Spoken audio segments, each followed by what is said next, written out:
tous les pays dans le monde entier ne sont pas obligés de financer des recherches pour avoir l'arme nucléaire, pour paraître plus puissant ou bien pour effrayer les autres pays. Honnêtement, ça ne sert à rien. Ça ne sert absolument à rien. L'être humain a sur lui l'arme la plus dévastatrice au monde. Vous savez pas c'est quelle? C'est sa bouille, sa bouche, son guélémou, ça là. Tu crois pas? Tu crois pas? Tu crois pas? Je t'explique.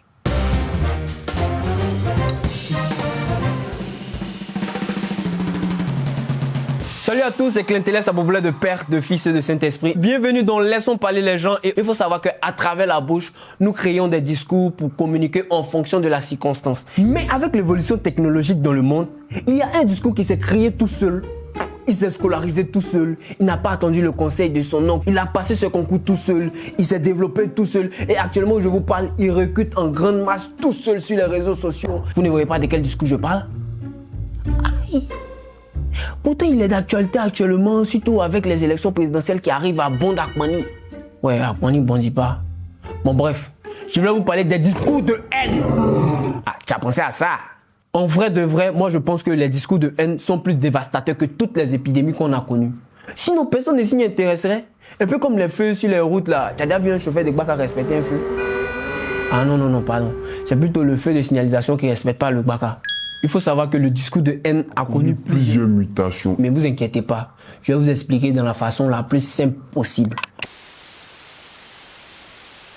Selon l'ONU, dans le langage courant, le discours de haine désigne un discours injurieux visant un groupe ou un individu sur la base de caractéristiques telles que la race, la religion ou le genre et pouvant menacer la paix sociale. Bon, on va faire plus simple. Le discours de haine. Lui, c'est le goût des discours, c'est le babachet de tous les discours.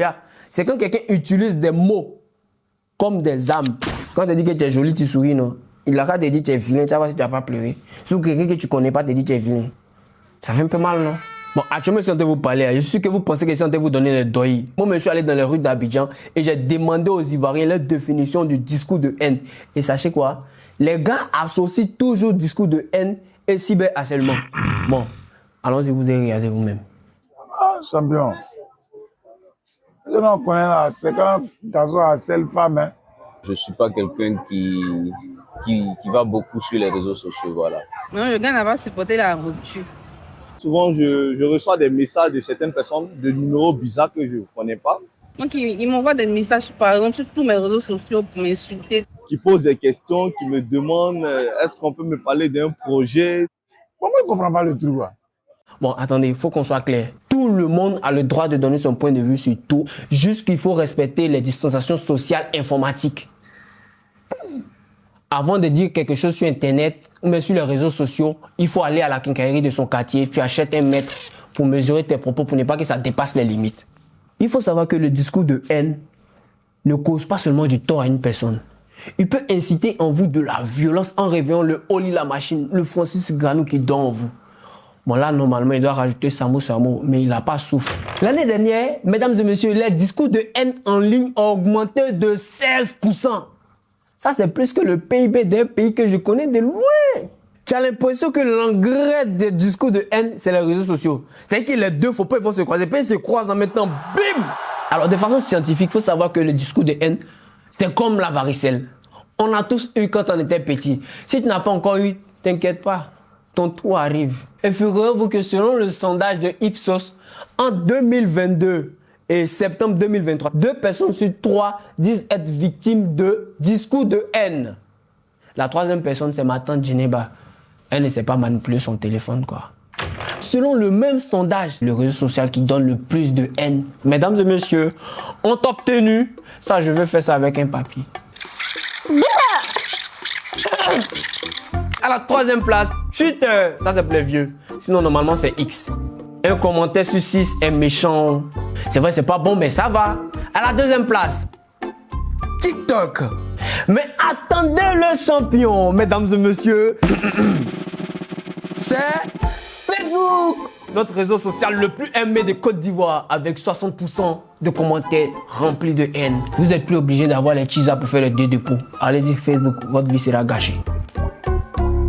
personne ne te voit, donc tu fais ce que tu veux. Et quand ça ne vous suffit pas, après, quand vous finissez d'attaquer les personnes, maintenant vous attaquez les groupes, c'est les groupes ethniques, ou bien les femmes qui sont là, elles sont rondement belles, donc vous vous moquez d'elles. Ça vous gêne pas. Et après vous continuez, vous partez vous attaquer aux personnes qui ont des orientations sexuelles différentes de la vôtre. Alors, mesdames et messieurs, faut qu'on marque une pause. Faut qu'on soit clair, marquons une pause. On est en 2025 et nous savons tous que 2025 n'est pas n'importe quelle année. C'est une année très importante pour nous tous. Vous savez de quoi je parle. Nous sommes dans une année clé, une année fatidique, une année décisive pour la modération des discours de haine sur Internet. Aïe, vous pensez à quoi? On est tous d'accord que c'est la parole qui fait et c'est la même parole qui défait. Sur Internet, notre parole est multipliée par 100, avec ou sans ACD. Donc, que chacun surveille son terrain de commentaires. Sinon, il n'est pas loin. Merci beaucoup de m'avoir laissé parler jusqu'au bout. N'hésitez pas à écouter mon podcast « Laissons parler les gens ». Le podcast qui donne la balle aux personnes que Internet attaque. Bon, je ne vous ai jamais dessus, on est d'accord? Donc, n'hésitez pas à partager cet épisode-là. Et pour toutes les informations sur le prochain épisode, vous n'avez qu'à suivre nos réseaux sociaux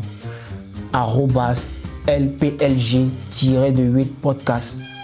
Et que @LOPOLOGO-podcast. Merci à l'équipe Laissons parler les gens. Audrey Likoun dans la production.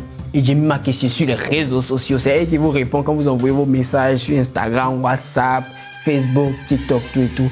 Laissons parler les gens est un podcast pensé et créé par Historias Media en partenariat avec la Commission européenne. Et moi-même que vous voyez là, c'est moi-même. À dans 2 semaines. J'ai tout cassé ici.